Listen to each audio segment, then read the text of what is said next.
लोग पढ़ते हैं वर्णों के उच्चारण स्थान।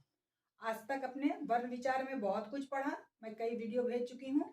अब आप लोग वर्ण कहां से उच्चारित होते हैं तो उस स्थान को समझना है कि कंठ से लेकर ओष्ठ तक किस किस स्थान से, किस किस अवयव से वर्ण उच्चारित होते हैं, उसको अब हमें जानना है।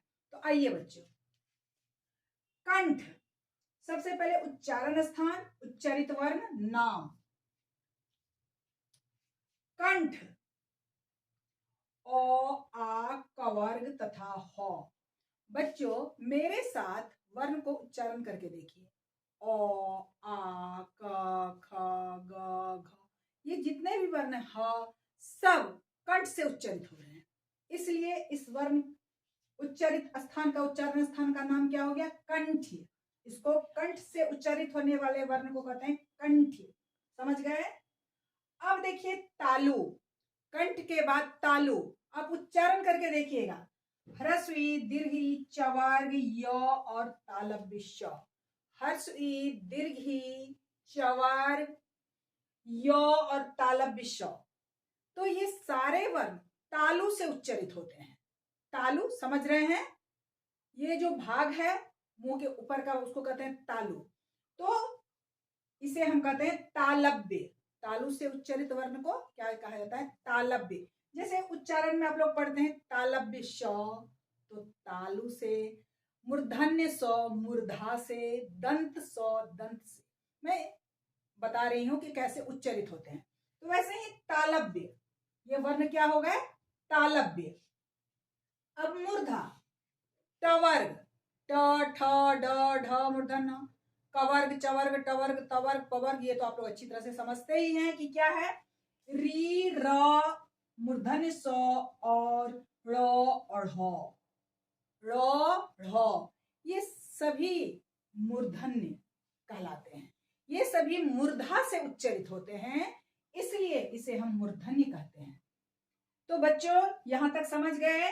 कंठ से उच्चारित होने वाले वर्ण कंठ, तालु से उच्चारित होने वाले वर्ण तालव्य, मूर्धा से उच्चारित होने वाले वर्ण मूर्धन्य। कौन कौन से वर्ण हैं ये मैं लिख दी हूं। आप लोग 2-4 बार अभ्यास कीजिए तो स्वतः पता चल जाएगा कि कौन से, किस वर्ण का किस स्थान से उच्चारण होता है। समझ गए यहां तक? तो चलिए आगे बढ़ते हैं। दंत, तवर्ग लौ और दंत सौ। तवर्ग लौ और दंत सौ का उच्चारण स्थान दांत यानी दंत। ये क्या हो गया? दंत। दांत से उच्चारित होने वाले वर्ण को क्या कहा जाता है? दंत। ओष्ठ, पवर्ग ह्रस्व दीर्घ। उच्चारण करके देखिए, प फ ब भ म ह्रस्व दीर्घ। तो ये जो है ओष्ठी, होठ, ओष्ठ मतलब होठ होता है, तो इसे हम कहते हैं ओष्ठी।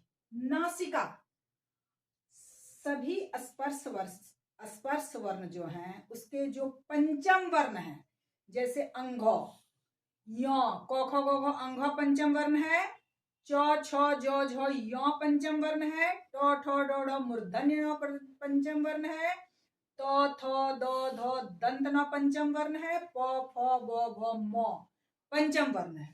तो अंघ, य, मूर्धन्य न, दंत न, म और अनुस्वार ये नासिका से उच्चारित होते हैं। समझ गए? इसलिए इसे क्या कहा जाता है? नासिक्य कहा जाता है। इसलिए बच्चों इसे क्या कहा जाता है? नासिक्य कहा जाता है। कंठ तालु, कंठ तालु, ए और ए का उच्चारण स्थान कंठ और तालु है, इसलिए इसे हम कहते हैं कंठ तालव्य। ओ और अ का उच्चारण स्थान ओ औ, तो कंठ और ओष्ठ दोनों आपस में मिलते हैं, दोनों से ही ध्वनि बाहर निकलती है, इसलिए इसे हम कहते हैं कंठोष्ठी। दंत ओष्ठ, दांत और होठ, ओष्ठ मतलब होठ, वो का उच्चारण स्थान दंतोष्ठ से होता है। तो बच्चों आज इस कक्षा में आप लोग वर्णों के उच्चारण स्थान को भली भांति समझ गए। आप लोग इसको देखिए, सबसे पहली बात जो मैं आप लोगों को समझा रही हूं, वर्ण को खुद से अकेले में बैठ करके उच्चारण कीजिए।